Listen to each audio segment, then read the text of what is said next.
Mga ka-stroke, for today's video ay paano ba natin palalakasin ang ating affected parts na paa. Ayan, magagamit natin ito para sa ating balancing at saka sa ating walking. Ayan, yun po ang magandang exercise para mabigyan ng lakas ang ating paa na affected parts ng stroke.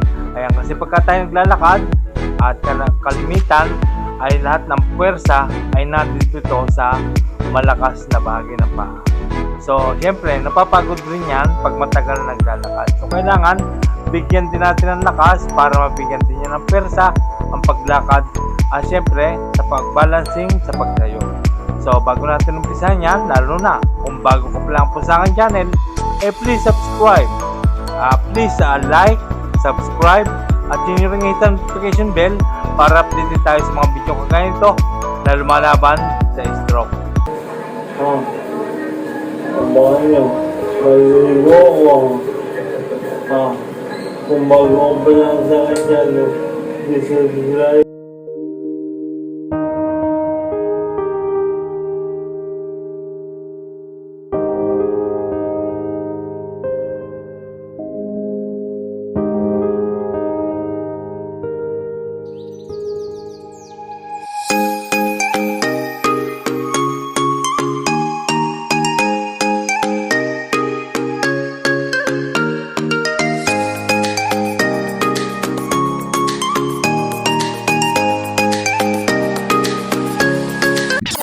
So, bale, ito po yon. Ito po ang tinamaan sa atin ng stroke. Ayan, wow, legs. Wow! Yan po ang tinamaan sa atin ng stroke. Yan po ang nakataas. Ito pong, ito. Taka may foot drop. Yan po ang tinamaan ng stroke. So, ganito po ang gagawin. Ayan, hakbang. Ayan, kailangan hindi siya pipitik. Ayan. Para yung bigat, bibigay lahat natin sa kanya yung bigat. Ayan, ganyan. Ayan, ngayon kung hindi pa naman masyadong nakakabalance, pwede tayong gumamit ng cane. Ayan. Hakbang po parap. Ayan. Tapos sa side. Ayan. Ganyan po. Para yung bigat ng ating katawan ay mapapapunta sa kanya. Ayan. Ganyan po. Kailangan hindi po siya pipitikin. Sa akin po, pumipitik pa eh. Parang ganito po yan. Ayan. Ganyan. Dahan-dahan po. Tapos dito sa side. Ayan. Pwede natin gawin yan ng 20 repetition. For example, 5. Ayan. Parang ganyan. 1. Balik. 2. 3. Ayan. 4 and 5. Ayan. Pero mas napapagod po itong tinamaan ng stroke. Kasi po nasa kanya lahat ang bigat. Sunod po sa side. For example, 5 din. 1. Ayan, dandahan po. 2. 3. 4. And 5. Ayan. Tapos, subukan po natin na itaas ang malakas na parts ng paa. Parang ganito po. Ayan. Mahirap po yan. Ayan. Pero wala na po tayo ng tungkod. Ayan. Para nasa kanya po lahat ang bigat. Pwede natin gawin yan ng hanggang 20 seconds. Ayan. Ganyan. Para nasa kanya lahat ang bigat. So, sunod po mga ka-stroke, ay gagamit po tayo ng ganito. Kung wala pong ganito, kahit po yung bangko na kahoy na mababa, basta naka-elevate pong ganyan. I-elevate po natin ang ating tinamaan ng stroke na paa. Parang ganyan. Ayan. Tapos kagaya rin nung kanina. Hakbang din. Ayan. Tapos balik. Ayan. Okay. Tapos balik. Ayan, ganyan po. Pwede po natin gawin yan ng 20 repetition din kung hindi pa kaya at mahina pa ang balanse. Pwede po natin gawin na 5. For example, 1, 2, 3, 4, and 5. Ayan. Basta kung mahina pa ang balanse, pwede po magpaalalay sa sino mang membro ng pamilya. Tapos yung sunod po, elevate din, pero doon po pupunta dito. Ayan, ganyan po. Parang ganyan po. Ayan. 1, 2, 3, 4, and 5. Ayan. Tapos po, ganun ulit. Ayan.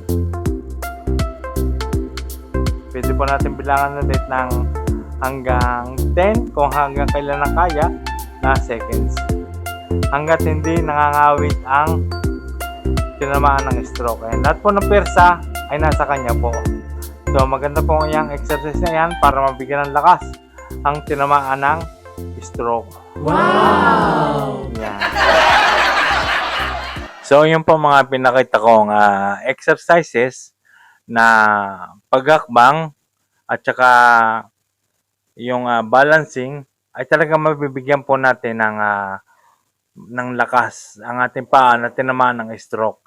At bukod ron ay titibay din ang balanse sa pagtayo para hindi lahat lagi ng puwersa ay nasa malakas na paa. Kasi napapagod rin yan madali ring mapagod ang malakas na paa. So dapat nagtutulungan sila, kailangan mabigyan din ng puwersa ang tinamaan ng stroke. So yun po ang mga tamang exercise para dyan.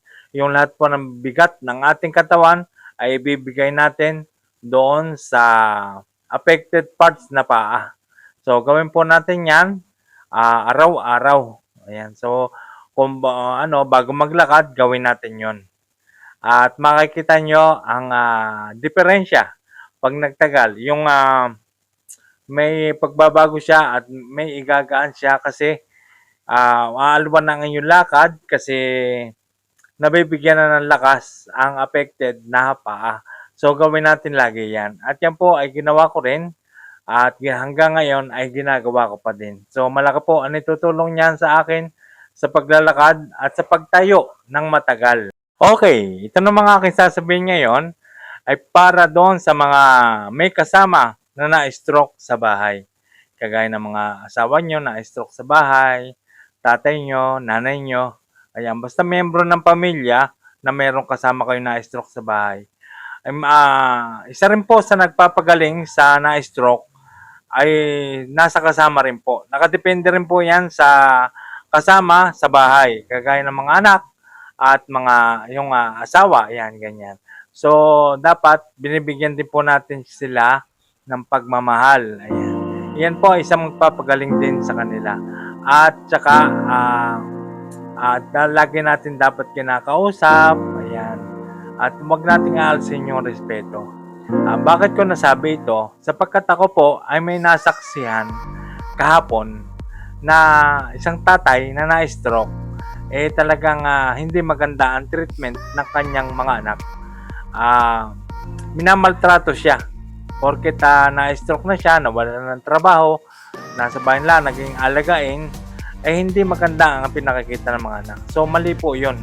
Kahit po ako po nasasaktan pag nakakakita po ng ganon sapagkat ako po ay isa rin po akong tatay at ako po ay na-stroke din. Medyo nakapawing halaang. So yung nakita ko po ay talagang babagya-bagya pa nalakad at talagang nakabengkong pang ganyan ng kamay. So hindi po maganda ang trato. Sinisigaw-sigawan, parang ganyan. Masakit po yon sa isang tatay, nanay, na na-stroke, nagaganunin ka na halos hindi ka na nire-respeto. Ayun po, ang tawag po ron ay pagmamaltrato sa magulang. So, kung tutuusin kasi, dapat binibigyan natin sila ng pagmamahal. Kung sila man ay may hindi magandang trato sa inyo, nung hindi pa sila na-stroke o kung may kasalanan man, yun napagbayaran na niya, na-stroke nga At saka isa pa, pinagsisihan ng leyon. At bagamat ganon, ay dapat hindi natin ginagawa ng ganon, ginagantihan ng ganon. Kung kailan na-stroke, papakitaan natin ng hindi maganda. Masakit po yan sa isang magulang.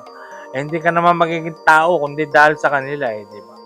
So, dapat nirespeto natin, bigyan natin ng pagmamahal, at lagi dapat natin kinakausap, at sa halip ay tolerate natin sila na mag-exercise at tulungan sa lahat ng bagay para makarecover. Tulungan natin siya, kausapin, bigyan ng pag-asa. Kasi hindi nyo alam kung anong pinagdadaanan ng isang na-stroke na magulang. Unang-una, nawalan sila ng trabaho. Pakiramdam nila, nagiging pabigat sila sa inyo. Siyempre, masakit din sa kanila iyon na parang ang pakiramdam nila walang ambag sa pamilya. Kasi ang stroke ay isa sa highest level ng depression. Madaling ma-depress ang na-stroke dahil sa maraming nawala talaga sa kanya. Unang-una na, mga kaibigan. Totoo naman mga kabarkada, talagang iniwan ka na niyan. Pero hindi ko naman sinasabing lahat. Pero karamihan talaga ay iniwanan ka na. Unang-una, nawalan ka ng hanap buhay. Nang hina pa ang iyong katawan, paralis ang kalahati ng katawan, wala kang ginagawa, tapos pakiramdam mo, wala kang ambag sa pamilya, ay talagang nakaka-depresyon. So, mas mahalaga na kinakausap, bigyan natin ng importansya, pahalagahan natin, alagaan natin, at tulungan natin na makarecover. Ayan, ganun po ang gawin natin. Lalo na kung kapatid nyo na stroke o sino man membro ng pamilya, ganun din ang gawin natin. Huwag natin pabayaan kasi kulang na siya Yun ang pakiramdam niya, hindi na siya ay incomplete. So dapat ang sa magpapagaling doon ay bigyan natin ng pagmamahal. Ayan, alagaan natin. Pero hindi ko naman sinabing babyhin. Ayan, yung tulungan natin pati sa pag-exercise kung paano siya makaka-recover. Tulungan natin maging malakas ang loob, tulungan natin maging matapang kung paano harapin ang sakit na ito. 'Di ba? At tulungan natin maging motivation siya, kailangan maging determinado siyang gumaling. At yan ay sa pamamagitan din ng miyembro ng pamilya. Yan. So tulungan natin kasi buhay pa Binigyan pa nga ng pag-asa Tulungan din natin. At sabihin nyo, tulungan din ang kanyang sarili.